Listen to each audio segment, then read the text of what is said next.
Hoy vamos a jugar con plastilina. Sí. Masilla.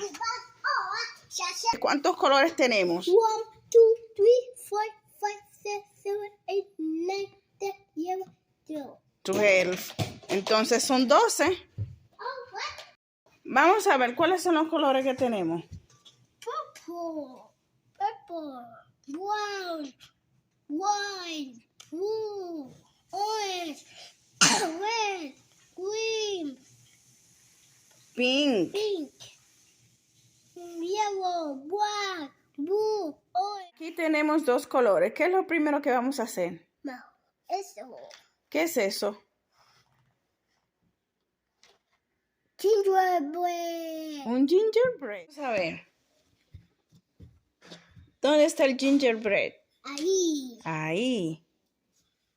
Gingerbread. Ah, entonces los gingerbread son de Navidad. ¿Eh?